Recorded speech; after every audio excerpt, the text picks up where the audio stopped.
কথন কি বা স্পিকিংস কি। তো নমস্কার বন্ধুরা, বেঙ্গলি প্যাডাগজির ক্লাস দেখতে পাচ্ছেন আপনারা।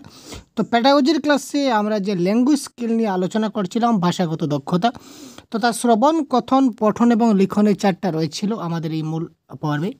তো তার মধ্যে শ্রবণ আমাদের গত প্রিভিয়াস ক্লাসে হয়ে গেছিলো, সম্পূর্ণ ডিটেলস আমরা আলোচনা করেছিলাম। তো আজকের ক্লাসে আমরা কথন নিয়ে আলোচনা করব, সুতরাং সাথে থাকুন শেষ পর্যন্ত। তো দেখুন কথন কি, কথন থেকে কী কী প্রশ্ন আসে, সম্পূর্ণ ডিটেলস আমরা আলোচনা করব। তো কথা বলাকেই কথন বলা হয়। নাম্বার ওয়ান কি পয়েন্ট কি, কথন কি, স্পিকিং কি। আমরা সবাই জানি স্পিকিং কি, কথা বলাকেই কথন বলা হয়। আমরা যেটা কথা বলছি আপনাদের সঙ্গে, এই যে আমি কথা বলছি, এটাও কিন্তু একটা কি কথন। তো শ্রবণ, কথন, পঠন, লিখন, এই চারটির মধ্যে কেবল কথনকে অন্য তিনটে থেকে আলাদা করা যায়। ঠিক আছে, এখানে প্রশ্ন একবার এসেছিল, প্রিভিয়াস ইয়ার কোশ্চেনে দেখেছিলাম যে শ্রবণ, কথন, পঠন, লিখন চারটির মধ্যে অন্যতম কোনটি বা একটু আলাদা রূপ কোনটি। তো কারেক্ট আনসার এখানে কোনটি হয়ে গেল, কারেক্ট আনসার হচ্ছে কথন। কথন হচ্ছে চারটি থেকে আলাদা, শ্রবণ, পঠন এবং লিখন থেকে কথন একটু আলাদা। কেন আলাদা দেখুন, কথন বাদ দিলে অন্য তিনটি যে কেউ একা একা অভ্যাস করতে পারে, কিন্তু কেউ একা একা কথা বলতে পারে না। অর্থাৎ কথনের অভ্যাস একা একা সম্ভব নয়। ঠিক আছে, আমি যদি শ্রবণ বলি, তাহলে শ্রবণ আমি কেউ না থাকলেও একা একা শ্রবণ করতে পারবো। রেডিও চালিয়ে দেবো, রেডিও যা বলছে আমি শুনতে পাবো। মাইক চালিয়ে দেবো, মাইকে যা বলছে আমি শুনবো। একটা বই কিছু একটা নেব, নিয়ে আমি আমার পড়বো, আমার রিডিং হয়ে গেল। কিছু একটা কাগজ এবং কলম নেব, নিয়ে আমার যা খুশি আমি তা লিখলাম, আমার লেখা হয়ে গেল। কিন্তু কথা বলতে গেলে তো একজন লোকের চাই, আমাকে কথা বলতে গেলে একজন লোকের চাই, তো না চাই না ভাই, আমার কাউকে তো চাই কথা বলতে গেলে। সুতরাং কথা বলতে গেলে বা কথা বলার অভ্যাসটা আমি একা একা প্র্যাকটিস করতে পারবো না, কিন্তু শ্রবণ, পঠন এবং লিখনের অভ্যাসটা আমি একা একা করতে পারবো। কিন্তু কথনের অভ্যাস করতে গেলে আমাকে কাউকে না কাউকে আমার চাই, এক বা একাধিক আমার ব্যক্তিকে চাই কথা বলতে গেলে। কথা একা একা বলা যায় না। কেউ একা একা গান শুনতে পারে, কিন্তু কেউ একা একা বই পড়তে পারে, কেউ একা একা লিখতে পারে, কিন্তু স্বাভাবিক মানুষ একা একা কথা বলে না। ঠিক আছে, সবাই একলা একলা কী করতে পারে, একা একা গান শুনতে পারে, গান শুনতেও পারে, একা একা বই পড়তে পারে বা একা একা লেখালেখি করতে পারে। কিন্তু স্বাভাবিক মানুষ, একটা নর্মাল মানুষ যদি পাগল হয় তাহলে তো অন্য ব্যাপার ভাই, পাগলে একা একা কথা বলবে, পাগলের কথা আমরা বলিনি, আমরা স্বাভাবিক ন্যাচারাল মানুষের, নর্মাল মানুষের কথা বলছি, একা একা কথা বলতে পারে না। তাই শ্রবণ, কথন এবং লিখন, শ্রবণ, পঠন এবং লিখন কথন থেকে সম্পূর্ণ আলাদা। নেক্সট, কথন হলো একটি উৎপাদনমূলক বা প্রোডাক্টিভ দক্ষতা।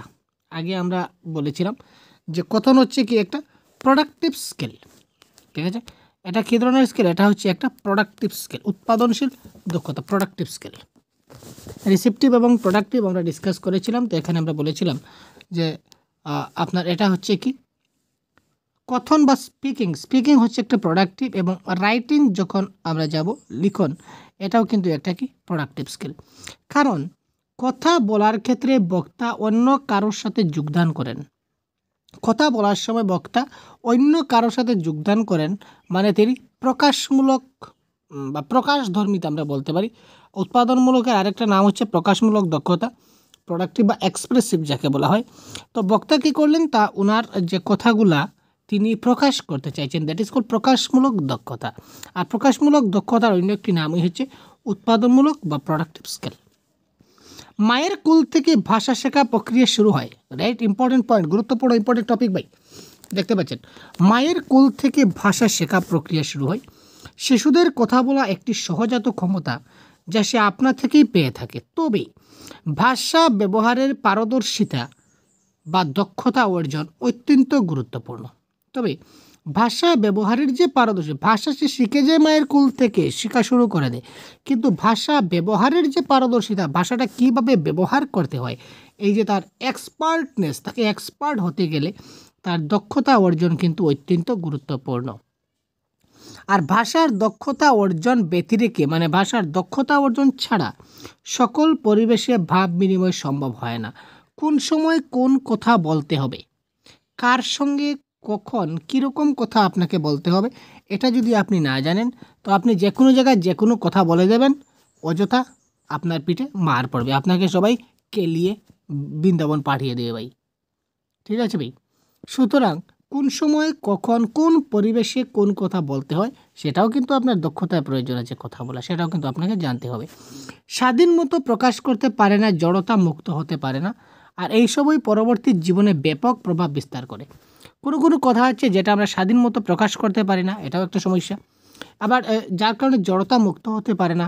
তো এই সব ধরনের সমস্যাটা কী করে পরবর্তী জীবনে আমাদেরকে অনেক সমস্যার সম্মুখীন হতে হয়। সুতরাং সেই কথন দক্ষতার বিকাশ অত্যন্ত গুরুত্বপূর্ণ রয়েছে আমাদের জীবনে। শিশুর সামাজিক মেলামেশার পরিধি যত বাড়ে ততই ভাষা ব্যবহার ক্ষমতার উন্নতি ঘটে। ইয়েস, একদম রাইট। শিশু যতই সামাজিক মেলামেশায় অংশগ্রহণ করবে, তার সামাজিক মেলামেশার পরিধি তার যতই বৃদ্ধি পাবে, অর্থাৎ যত বেশি সংখ্যক মানুষের সঙ্গে, সমাজের মানুষের সঙ্গে মেলামেশা করবে, ততই তার ভাষা ব্যবহার ক্ষমতার দক্ষতারও কী হবে, উন্নতি ঘটবে, ক্রমোন্নতি, আস্তে আস্তে কী হবে, উন্নতি ঘটবে। কারণ সব মানুষের সঙ্গে সে মেলামেশা করছে, কে কী ধরনের কথা বলছে, সবার সঙ্গে সবার পরিচয় কী, বা সব মানুষের আচার ব্যবহার নিয়ম নীতি সবগুলো দেখবে, দেখে দেখেই সে কী করবে, সবগুলো আয়ত্ত করবে। বিভিন্ন গণমাধ্যম এবং বিদ্যালয়ের শিক্ষা কথন দক্ষতা বিকাশে গুরুত্বপূর্ণ ভূমিকা নেয়।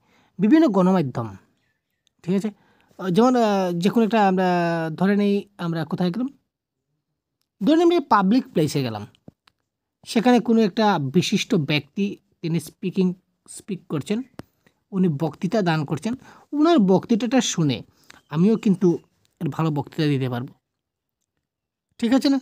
অর্থাৎ ভালো করে শুনতে হবে, শোনার পর আমি কী করব, ভালো বক্তৃতা দিতে পারবো। আর সুতরাং সেই কথন দক্ষতাটা আমি কী করলাম, বিকাশ করলাম কোথায়, এই গণমাধ্যমে গিয়ে বা বিদ্যালয়ের শিক্ষার দ্বারা আমি কী করতে পারি, কথন দক্ষতা বিকাশ করতে পারি। তো এবার নেক্সট পয়েন্ট হচ্ছে কথন দক্ষতার প্রয়োজনীয়তা কী কী। আচ্ছা, কথন দক্ষতা যদি আমার না হয় তাহলে কী হবে? কথা বলার দক্ষতা যদি আমার কাছে না থাকে তখন কী হবে? What is the problem behind কথন দক্ষতা? কথন দক্ষতার পিছনে হোয়াট ইজ দ্য প্রয়োজনীয়তা ভাই বলুন তো? কথন দক্ষতা গুরুত্বপূর্ণ যোগাযোগের মাধ্যম। ইয়েস, আমি আপনার সঙ্গে যখন যোগাযোগ করব, কীভাবে কথা বলবো, কীভাবে যোগাযোগ করব, কথা বলবো বলছি, আমি যখন আপনার সঙ্গে যোগাযোগ করবো, কীভাবে যোগাযোগ করব? আপনি রাস্তার দিকে যাচ্ছেন, আমি রাস্তায় দাঁড়িয়ে আছি, ভাই আপনি একটু দাঁড়ান তো, আমাকে কথা বলতে হবে, তবে না আপনি দাঁড়াবেন, ঠিক আছে? আপনি আমাকে কিন্তু বলতে চাইলে কথা বলতে হবে, তো কথা বলার মাধ্যমে আপনার আমার যোগাযোগটা স্থাপন হবে। দেখুন কত ইম্পর্টেন্ট পয়েন্ট হচ্ছে, ভাইটাল পয়েন্ট। মনের ভাবকে সুন্দর, সুগ্রথিত এবং সুবিন্যস্ত রূপে প্রকাশ করতে শেখায়। আমরা কথা বলার মাধ্যমে আমাদের মনের ভাবকে সুন্দর, সুগঠিত এবং সুবিন্যস্ত রূপে প্রকাশ করতে শেখায়। আমরা কথা বলতে, কথার মাধ্যমে আমরা মনের ভাবকে প্রকাশ করতে পারি। পরিমার্জিত রুচিশীল ভাষা প্রয়োগে উৎসাহিত করে। আমরা যেটা কথা বলি সেটা পরিমার্জিত রুচিশীল ভাষা ব্যবহার করি। নিজস্ব কথন রীতি বা স্টাইল তৈরি করতে শেখায়। আমরা যখন কথা বলি, আমরা প্রত্যেকজন আলাদা আলাদা স্টাইলে কথা বলি। আমার স্টাইলে কিন্তু আপনি কথা বলেন না, অর্থাৎ আপনার মনের চিন্তাধারা আপনার মতন, আমার মনের চিন্তাধারা আপনার মতন। সুতরাং আপনার যে কথা বলার যেটা স্টাইল, কথা বলার যেটা রীতি, সেটাও কিন্তু আমার থেকে আলাদা। সেটা আপনাকে শেখায়, কে শেখায়? কথন দক্ষতা শেখায়। আপনার কথন দক্ষতা, স্পিকিং কোয়ালিটি আপনার যত ভালো হবে, আপনি তত ভালো স্টাইলে কথা বলতে পারবেন। আর আপনার কথন কোয়ালিটি, স্পিকিং কোয়ালিটি যত খারাপ হবে, তত আপনি কথা অনেক বাজেভাবে বলবেন। ভাষা প্রয়োগে স্পষ্টতা আনে। আপনি যখন কথা যখন খুব ভালো করে বলতে পারবেন, একদম স্পিডে হাই র্যাঙ্কিং, আপনি যখন 5G 6G নেটে যখন চলবেন, কথা বলবেন, 5Gতে কথা বলবেন, তখন আপনার ভাষা প্রয়োগে স্পষ্টতা আনে। আর এবার যদি আপনি 2G এর মতো কথা বলুন, তাহলে তো ভাই ব্যাকডেটেড বলে সবাই চলে যাবে, আপনার কাজটাই হাসিল হবে না, বাকি তো সব পরের কথা। নির্ভুল উচ্চারণ, ব্যাকরণ জ্ঞান এবং নতুন নতুন শব্দ প্রয়োগের কুশলতা শেখায়। কথন দক্ষতায় কী করে? নির্ভুল উচ্চারণ, ব্যাকরণ জ্ঞান এবং নতুন নতুন শব্দ প্রয়োগের আমাদেরকে কী করবে? কুশলতা শেখাবে। তারপর দেখুন, শিশুদের মধ্যে আমরা কথন দক্ষতা কীভাবে বৃদ্ধি করতে পারি, কথন দক্ষতা বাড়ানোর উপায়। আমাদের মূল উদ্দেশ্য হচ্ছে যে আমাদের স্কুল লেভেলে শিশুদের মধ্যে কী করতে হবে? কথন দক্ষতা বৃদ্ধি করতে হবে।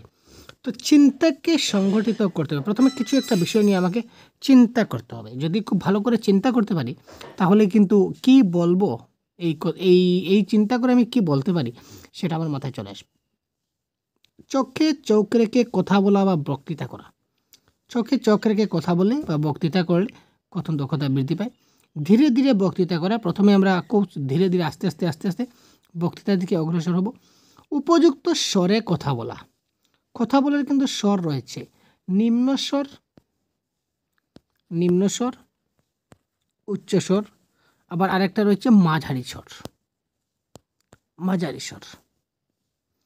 কখনো যেমন একটি লেকচারও কিন্তু এই যে একটা বক্তৃতা চলছে, বক্তৃতার মধ্যে কিন্তু বক্তা মধ্যে মধ্যে দেখবেন যে নিম্ন স্বরে কথা বলছেন, কখনো কখনো তিনি উচ্চ স্বরে কথা বলছেন, আবার কখনো কখনো মাঝারি স্বরে কথা বলছেন। অর্থাৎ নিম্ন উঁচু এই সবকটা মিলিয়ে তিনি কি করছেন, ওনার যেটা স্পিচ যেটা রয়েছে সেটা ডেলিভার করছেন। সেটা কথন দক্ষতার উপর ডিপেন্ড করে। ঠিক আছে, নমস্কার বন্ধুরা, আপনারা দেখতে পাচ্ছেন আমাদের সহজ গুরু ইউটিউব চ্যানেল এক ধরনের সুর। আপনারা দেখতে পাচ্ছেন আমাদের সহজ গুরু ইউটিউব চ্যানেল। দেখুন এই যে কথা বলার স্টাইলের মধ্যে সম্পূর্ণটা ডিফারেন্স করছে কিনা করছে না, ডিটেলস। তো উপযুক্ত স্বরের মধ্যেও কিন্তু কথন দক্ষতাটা কী হবে, বৃদ্ধি পাবে। ভালো শ্রোতা হওয়া। কথন দক্ষতা যদি ভালো হয় তখন আপনি একজন ভালো শ্রোতা হতে পারবেন। অর্থাৎ একজন ভালো বক্তা হতে গেলে প্রথমে তাকে ভালো শ্রোতা হতে হবে। প্রচুর পড়ার অভ্যাস করতে হবে। অনুকরণ থেকে বিরত থাকা। অনুকরণ করে অন্যরা কি করছে সেটা থেকে আমি বিরত থাকবো, আমি কি করছি সেটা আমি দেখব। সরব পাঠ এবং আবৃত্তির মাধ্যমে আমরা কি করতে পারি, কথন দক্ষতার বিকাশ করাতে পারি। সরব পাঠ এবং আবৃত্তি, জুড়ে জুড়ে রিডিং লাউড তারা পড়বে এবং তারা আবৃত্তি করবে, এতে করে তাদের কথন দক্ষতাটা বৃদ্ধি হবে। তাৎক্ষণিক বক্তৃতা এবং বিতর্ক প্রতিযোগিতায় অংশগ্রহণ করা। হঠাৎ তাদেরকে বললাম তুমি আজকে ওই বিষয়ে একটু আলোচনা করো, বক্তৃতা দাও, তখন সে ওই যে আগে বলেছিলাম এক পয়েন্ট চিন্তা করা, সে চিন্তার মাধ্যমে তখন সে কি বলবে সে চিন্তা করে করে সে যদি বলতে পারে তার মধ্যে বুঝে নেবেন যে তার কথন দক্ষতা বিকাশ হয়ে গেছে। এবার নেক্সট পয়েন্ট, কথন দক্ষতা বিকাশে শিক্ষকের ভূমিকা কী, অতি গুরুত্বপূর্ণ ভাইটাল পয়েন্ট। কথন দক্ষতা বিকাশে আমরা শিক্ষকের কী ভূমিকা রয়েছে। শ্রেণীকক্ষে কখন কার্যাবলীর সময় শিক্ষক নির্দিষ্ট সময় নির্ধারণ করবেন। দুজনের মধ্যে অথবা কয়েকজনের দল গঠন করে তিনি কথা কার্যাবলী পরিচালনা করবেন।